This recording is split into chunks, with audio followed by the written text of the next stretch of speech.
जय हिंद दोस्तों मैं भारत को भारतीयता के मार्ग पर ले जाने का प्रयास कर रहा हूं। दोस्तों, भारत की एक विडंबना रही है जो कि आज़ादी के बाद आज भी रह गई है।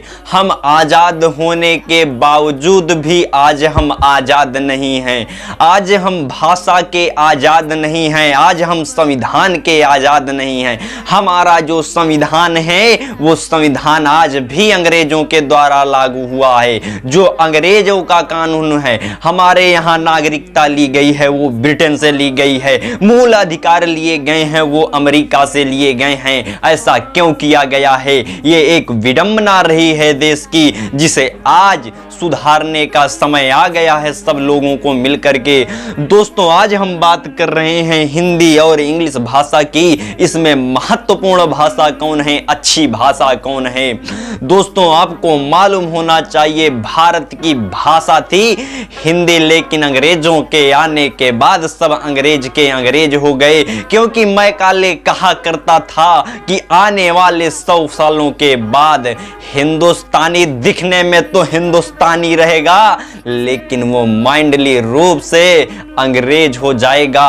और देश का आज हर बच्चा अंग्रेज होता जा रहा है। दोस्तों, इंग्लिश भाषा में बिल्कुल तुच्छ और कृष्ट भाषा है। यहाँ अंकल हो, यहाँ जो है चाचा हो, चाची हो, सब अंकल आंटी, मौसी हैं, मौसा हैं, सब अंकल आंटी। लेकिन हमारे हिंदी भाषा में स्पष्ट शब्दों में चाचा को चाचा, चाची को चाची, काकी को काका, काकी को काकी, इस तरह बोला जाता था। लेकिन आज हम नहीं बोल पा रहे हैं इंग्लिश भाषा में, क्योंकि इंग्लिश भाषा में ऐसे शब्द ही नहीं हैं। और जिस भाषा में रिश्तों के कहने के शब्द न हो, मेरे हिसाब से वो सबसे कृष्ट और तुच्छ भाषा है। ऐसी भाषा को त्याग देना चाहिए। अगर आजकल हमारा युवा भारत का विद्यार्थी फिजिक्स में पास हो जाता है, यानी भौतिक विज्ञान में पास हो जाता है, रसायन में पास हो जाता है, लेकिन इंग्लिश में फेल हो जाता है, और फेल होना भी चाहिए क्योंकि हमारे देश की वो भाषा नहीं है। अगर आपको लगता है, मैं गारंटी देता हूं कि किसी अंग्रेज को आप कहिए कि वो हिंदी का पेपर दे, अगर वो पास होके दिखाए तो जो कहेगा मैं करने को तैयार हूं। एक शब्द आता है इंग्लिश में केमिस्ट्री, तो आपको केमिस्ट्री होना चाहिए, CHE केमिस्ट्री पढ़ा जाता है। ठीक, अगर आपको वही चीज दे दिया जाए चोपड़ा, तो उसको पढ़ा चाहिए कोपड़ा। जब CHE से केमिस्ट्री होता है तो उसको कोपड़ा होना चाहिए था, लेकिन ऐसा नहीं किया जाता। तो जब इसके पास शब्द ही नहीं है तो कैसे ये बोलेगा? आप खुद ही समझो। और हिंदी भाषा में बहुत सारे ऐसे शब्द हैं, आप बताइए।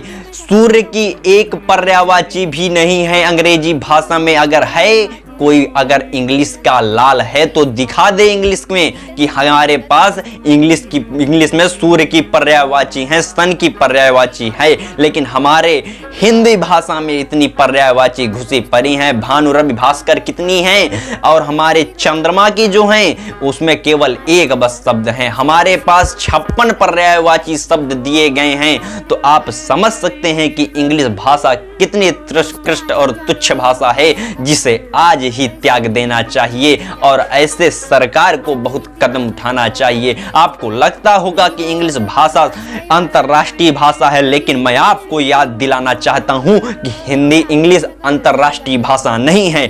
मात्र 13 देशों में, 13 से 14 देशों में जो है इंग्लिश भाषा का प्रचलन है। बाकी हर देशों की अपनी भाषाएं हैं। जर्मनी में जर्मन बोली जाती है, फ्रांस में फ्रांसीसी बोली जाती है, और सब जगह अपनी अपनी भाषाएं बोली जाती हैं। लेकिन इस भारत में भारत के लालों ने ही भारत को गुलाम बना रखा है। इसके लिए हम लोगों को जागरूक होना चाहिए, और जागरूक होने के बाद महत्वपूर्ण कदम उठाना चाहिए। मिलेंगे हम भारत को भारतीयता के मार्ग पर ले जाने के लिए नेक्स्ट वीडियो में। तब तक के लिए जय हिंद।